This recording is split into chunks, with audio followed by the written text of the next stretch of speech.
one of the things that will limit your possibilities in life is this I can't come and kill myself mentality.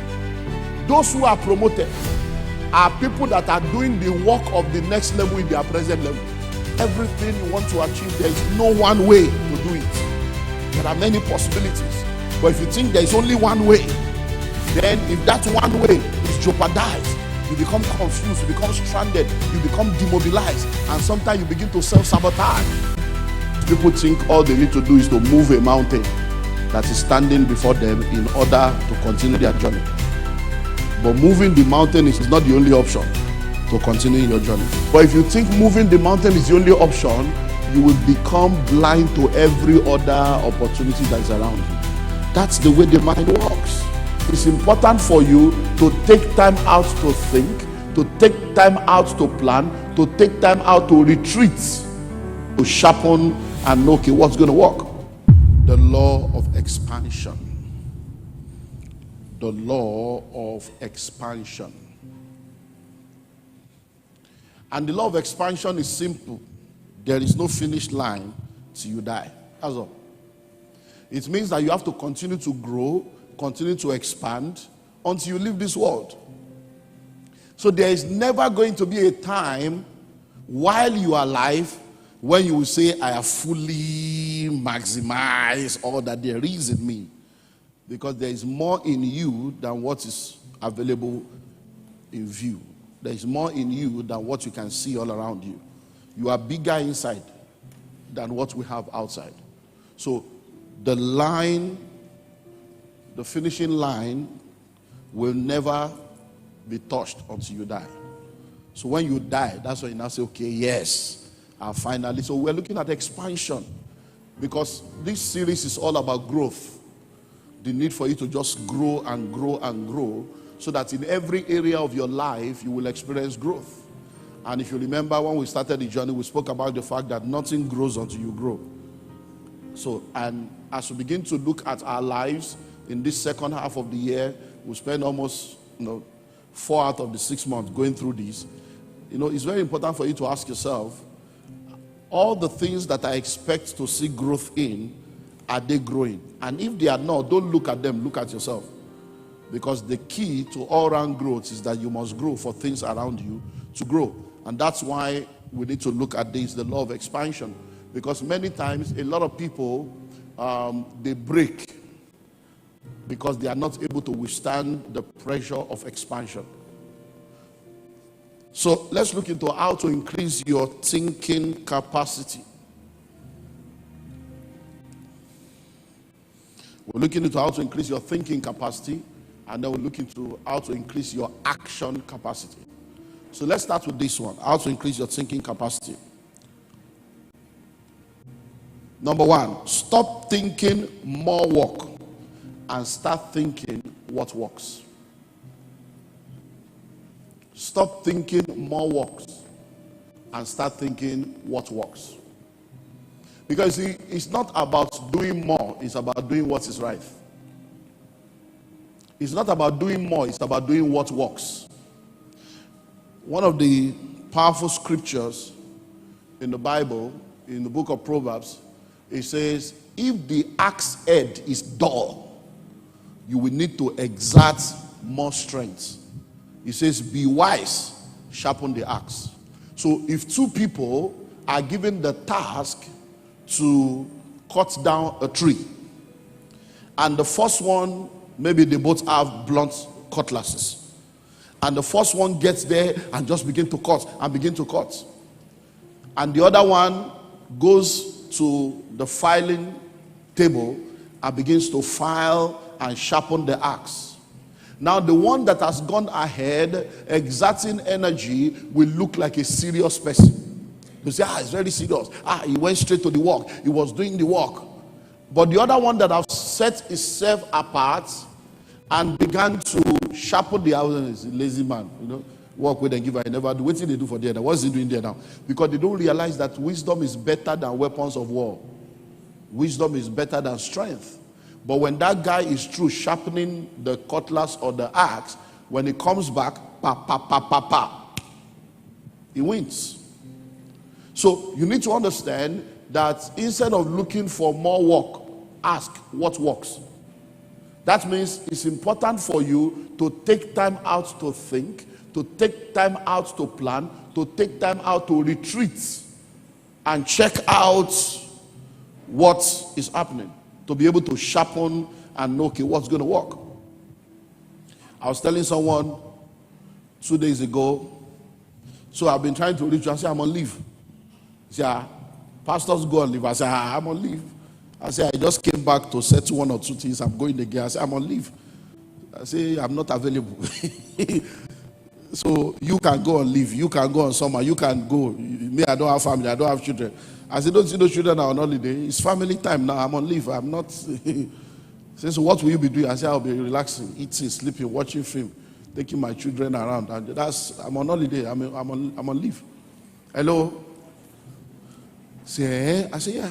I said, then by the time I come, I will be settled. Because I will also spend time to retreat and plan. And I said, because many of the things you want to hear in the spirit, you will hear in the swimming pool. It's when you are inside the sauna and the heat is there. Only goes to just be saying, you see the heat. Nigeria is about to enter a heat. And I'm giving you the principle to cool the covenant people. And then you begin to receive revelation. And then you come and begin to take. That's the way it happens. It's not... there is a toilet revelation. There is a bathroom revelation. It's not that you are praying. Hold on. No, it's not like that. Hello?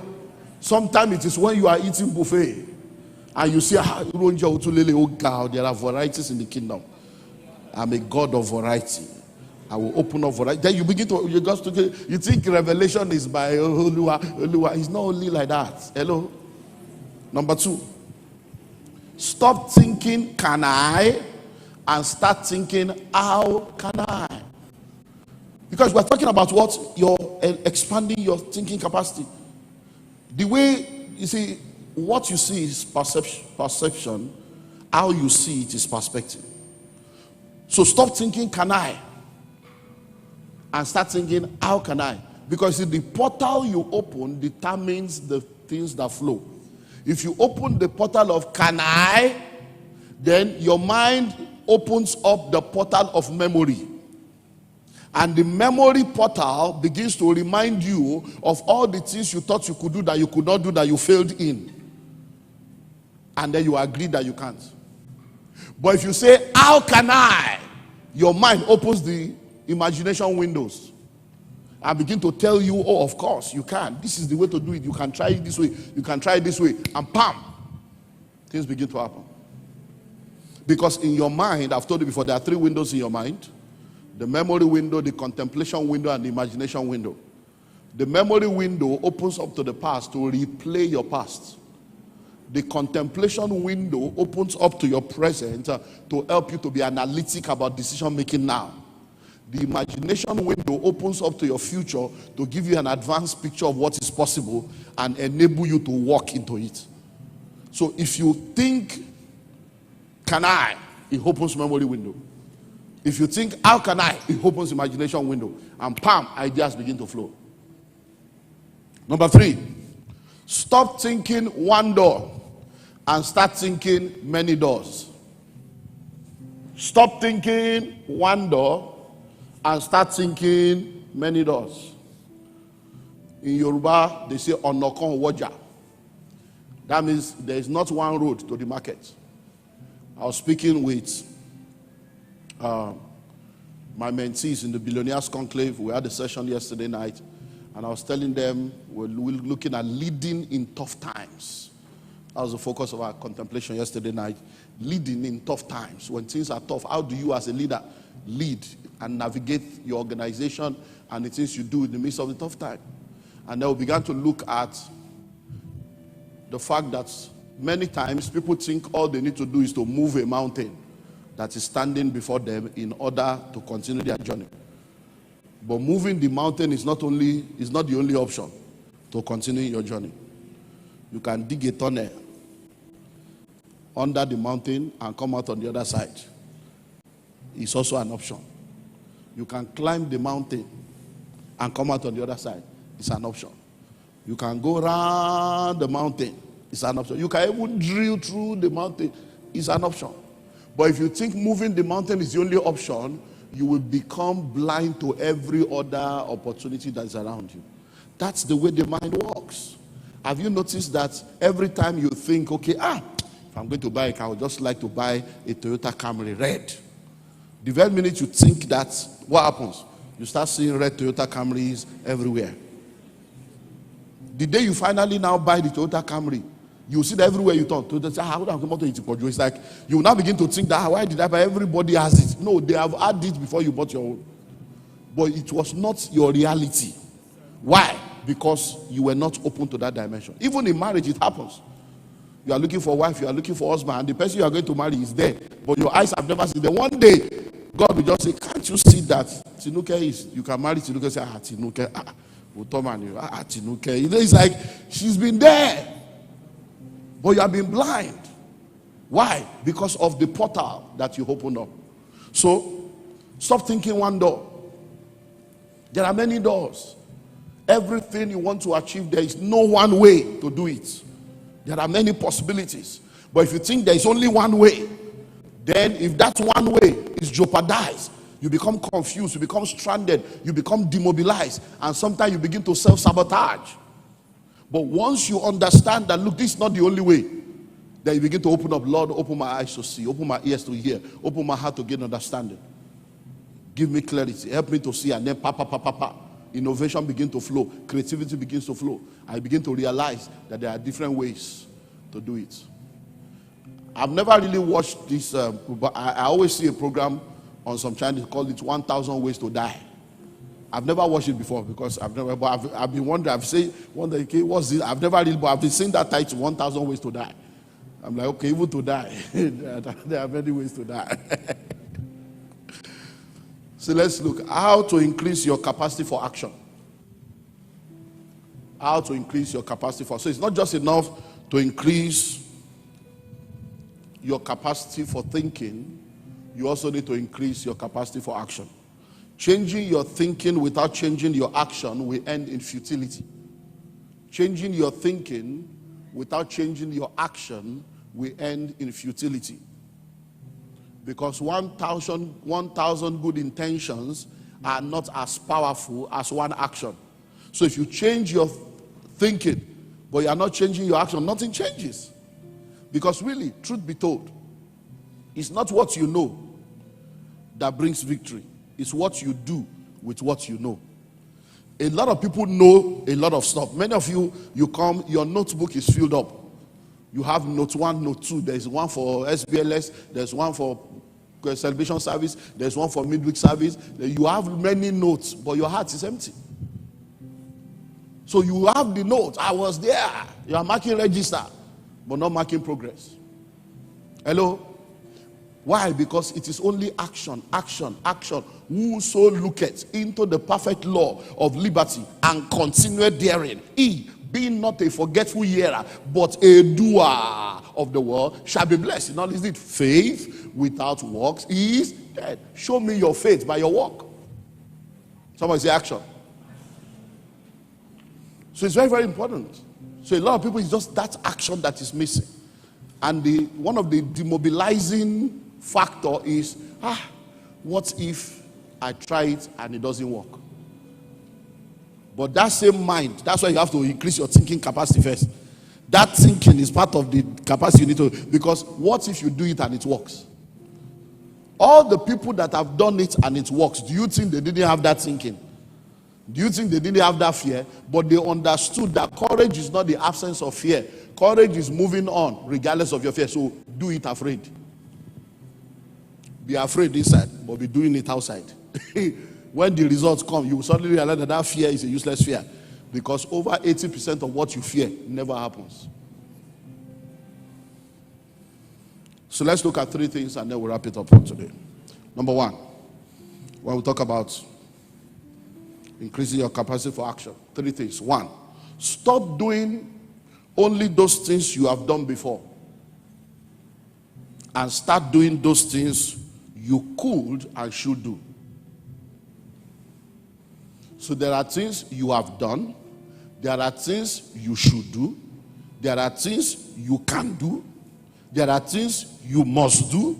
There are things you love to do. Doing is in 11 levels.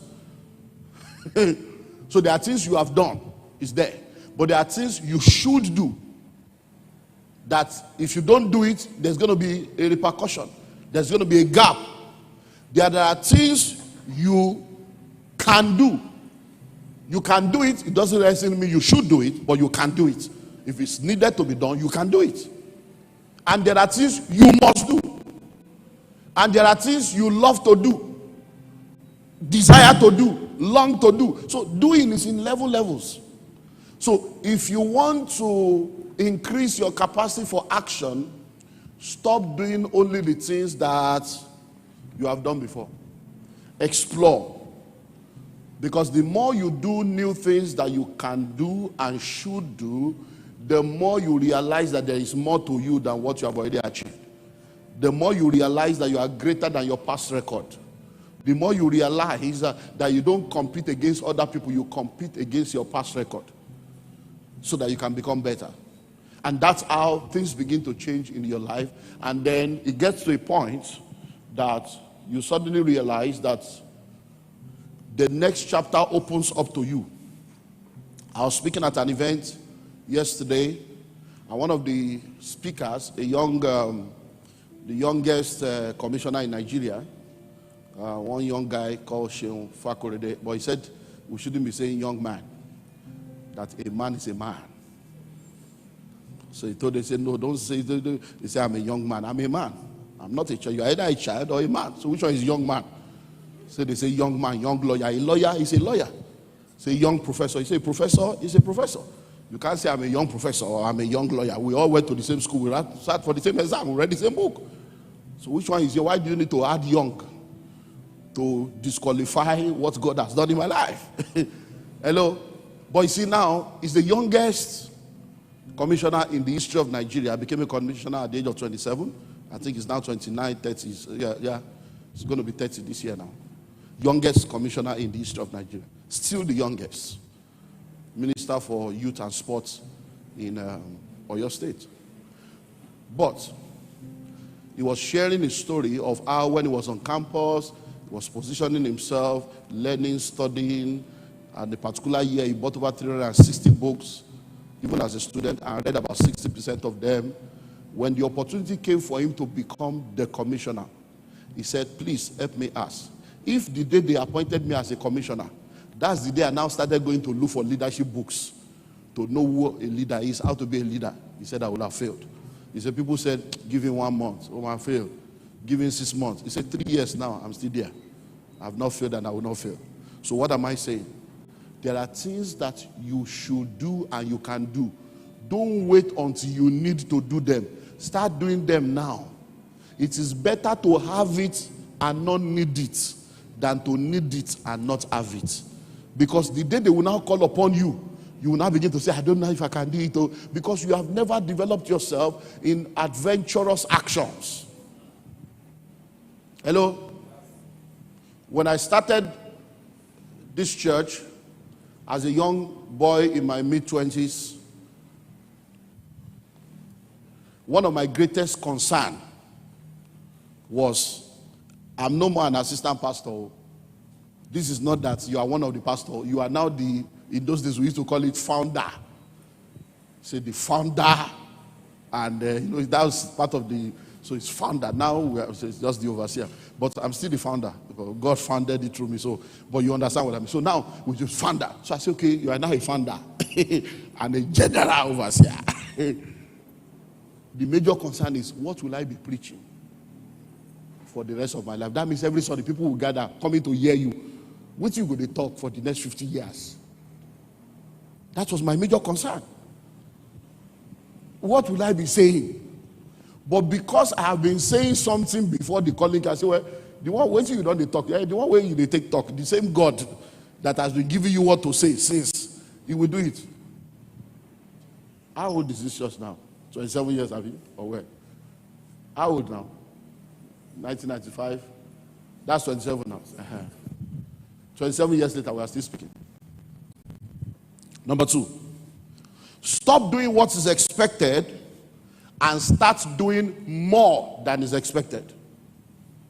Stop doing what is expected and start doing more than is expected. Look, let me tell you something. One of the things that will limit your possibilities in life is this I can't come and kill myself mentality. It's a satanic virus that has been put, listen to me, many of these musicians and all these people that you are following as comedians, that are frontliners, social media influencers, many of them are instruments in the hand of the enemy to put a software into the system that corrupts the purity of your journey. And you find out that unconsciously, a lot of people in this part of the world think that you don't need to labor to make it. You can just blow, you can just do this. Because the music, the movie, everything is just making you feel that hard work, no they pay. I can't come and kill myself. And you are forgetting that for every one person that you see that blows, there are about 22 million that are struggling, that did not blow and will never blow. But because of that one, no, it's like the statistic and the algorithm of lottery. In the algorithm of lottery, all you need is to use statistical formula to manipulate and control the mind of people. It's psychology. So we just come up with an algorithm and say, okay, for every 1,000, let there be one winner. So if 1,000 people play with 30 naira, by the time we calculate 1,000 people times 30 naira, we know how much we are going to get. Let's now use 5% of that to give out to people so that we can convince another 5,000 to join. It's an algorithm. It's a software. So, hey, but I know somebody that won. Yes, somebody won. But for that one person that won, 3,000 people lost. It's a software. It's a paradigm. So why is it that you know you can do more? I can't come and kill myself. That's not what they employ me for. Me, I can't come and kill myself. How much are they even paying myself? See your life. Now there you go there. Because when the time for promotion comes, you will never be in the list of discussion. Listen to me. Those who are promoted are people that are doing the work of the next level in their present level. I repeat myself. Those who are promoted are those who are doing the work of the next level in the present level. So you are able to, from the next level, look at their present and say, this guy is doing a lot. This guy can do better. We need to move this guy up. We need to move this young lady up. She's doing a lot. That's the way it works. But when you have the capacity to do, and you come out with, I can't come and kill myself. When they promote me, then I will manifest. When they increase my salary, then I will manifest. You are deceiving yourself. Listen, I know a lot of people that have said, monkey they walk, baboon they shop. I can't come and kill myself about somebody else's business. When I start my own company, I will give it all. You're a fool. You know why? You are going to now give it all and use your money and your time to experiment and lose. If you give it all in this man's company now, you will use his time to lose, his money to lose and learn. If you lose money, it's not your money. It's another person's money you are losing. If you lose, but you are learning so that when you now start your own, you won't make the mistake you make when you are doing. But many of you, what you think you can do when you now get to your own, you now discover that you have not developed the muscle and the capacity to do it. It happens everywhere, even in ministry. Even in ministry, we just finished 5 weeks of Pastoral Ordination License Academy. We had over 100 people from all over that came to be trained to be licensed. And by the time we got to the 3rd week, testimonies of repentance started coming out. Because people started realizing that they didn't know many things about what they thought they know. And people are coming up with, if I know what I know now, I shouldn't have left that church. And maybe I should. There are people who are calling their fathers to apologize. Because many people think that to be a pastor is to preach. And then you sit down, you're analyzing your pastor's message. I know that. Okay, John 3:16. Okay, for God so loved the world. Okay. Go and start your own. And then you will realize how easy it is to start church. Then you suddenly realize that it's not by air condition or leather chair. Hello? If somebody is possessed now with a demon, can this AC deliver them? By entering here with this screen, just set them free. You will now realize that it's not by three-piece suits and designer fitted. And you are speaking English with lapel mic. When demons enter, you will realize that it's not like that.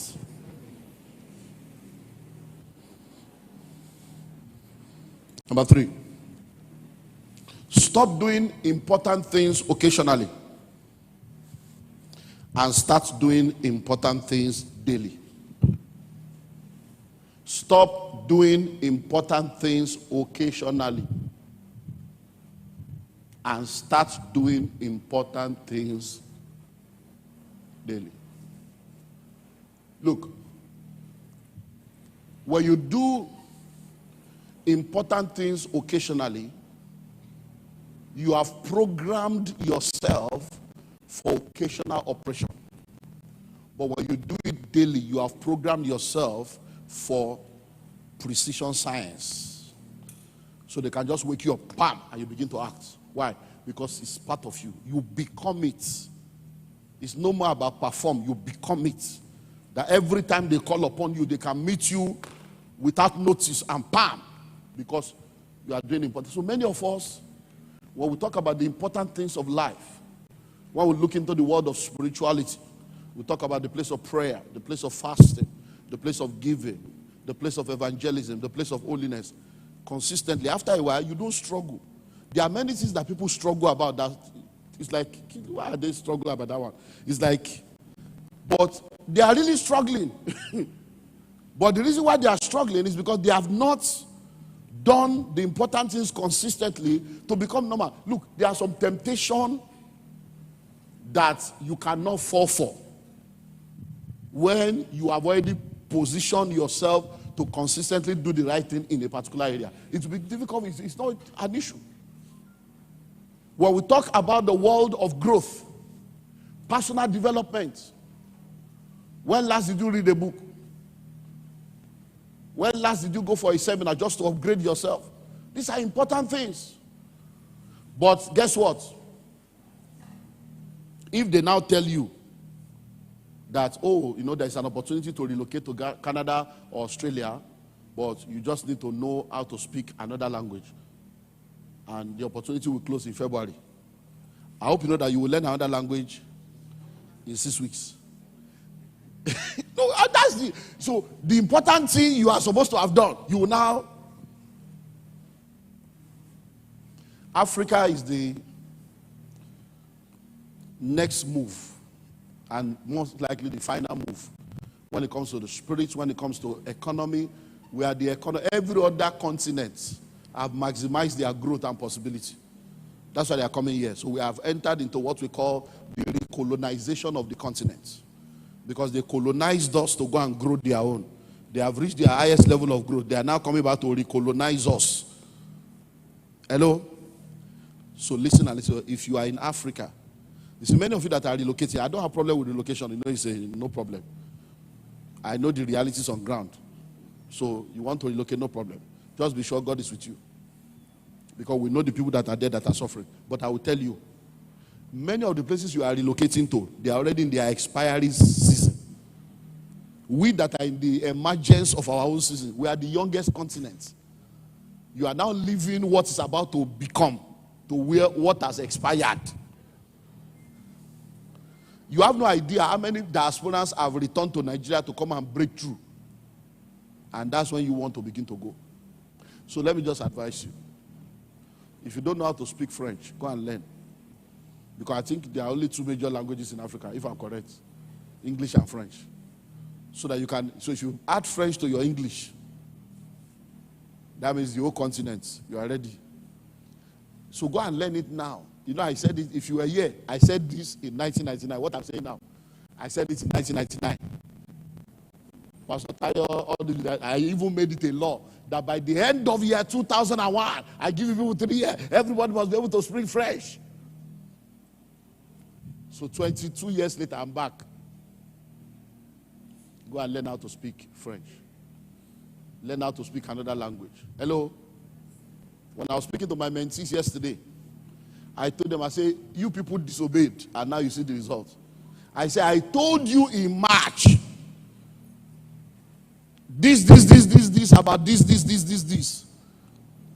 Because I told them what will happen to dollar. They were looking and say, you're a pastor, you cannot be saying that. I told them, I said, look, go and do this in dollars, do this in that. I told them what to do in dollars.